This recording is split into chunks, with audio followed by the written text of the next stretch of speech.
Starting over from zero. Part 5, Growing via Word of Mouth. Okay, so you've had some initial momentum in your business and enough confidence now to make that a full-time commitment. But there's still a ton of uncertainty in your future because you really have no idea how things are going to turn out. And not only that, but you want to hang on to your hard-earned money as long as possible to extend your financial runway while you're both perfecting your business model and your business development practices and processes. Okay, so how do you grow your business when you don't have any money to spend on advertising and you're not exactly sure how you should be positioning yourself yet because you don't have enough results to know this is exactly who I am? You do it by playing small ball. Okay, so the easiest way to grow your client list and to bring certainty to your business is to land a few new clients through word of mouth. And you can do this by taking your early success and using it as a great zero-cost marketing tool. And so, for example, do you have happy clients from your early adopter group? Ask them to tell a friend or to write a testimonial for you. Do you have a client who moved to a similar role in a new company? Well, send them a note of congratulations and then find time on their calendar to discuss how you can help them in their new role. Have a result that your clients can't stop talking about? Encourage them to share it with their industry friends and publications. By turning your inward success outward, it's a great way to double, triple, or even quadruple your business in a year or two with no marketing budget needed. But it doesn't just happen automatically. You need to put in the effort to make sure your business is a topic of conversation. Because while word of mouth, recognition, it happens naturally in conversations, it's actually your efforts that will bring you top of mind even more often. Okay, so how do you get started? Here are a few techniques that I recommend checking out and trying to implement yourself when it comes to word of mouth. The first one I call the small fish in a big pond. And this is when your client talks about the results you provided them to a group of similar business owners. I had this happen to me where a client, I gave them some really good results and they bragged to an entire group of contractors, a national group across the United States, plus a few Canada dealers of home improvement services. And they said, hey, I'm getting these results from Google Ads, from pay-per-click, from this agency, and I think you should check them out. And guess what? We got tons of calls from people saying, how do we work with you?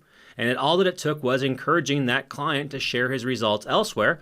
And if he wouldn't have gotten the results, or if he wouldn't have known how well he was doing with our reports and us telling him how well he was doing, he wouldn't have done that bragging exercise.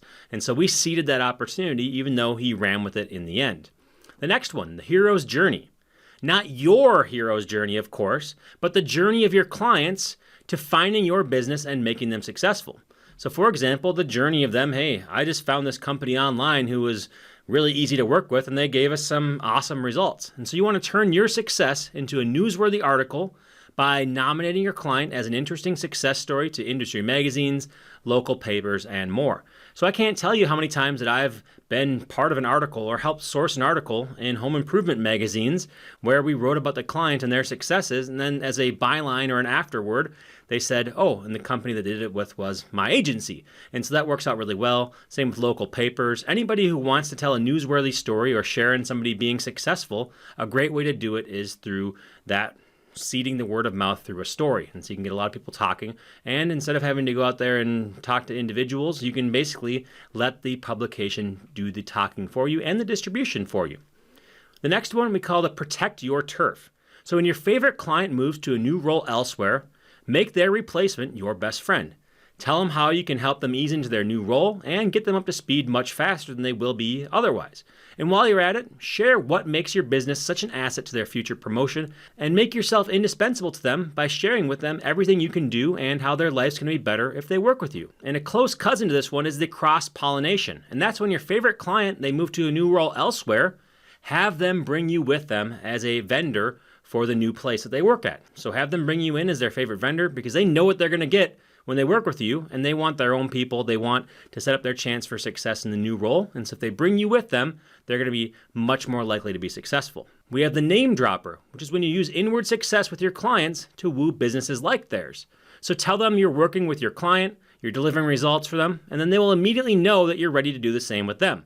And you can do this level of outreach through something like LinkedIn. You can go to industry conferences, or you can go to other settings. You can just cold call them, talk to them any way you want to, but just let them know that you are somebody who's working with their competition or somebody who they respect in the industry, and let them know that you can do the same for them if they just take you on. And finally, the news teller. Now, nothing works better for word of mouth than being at the top of mind for your clients.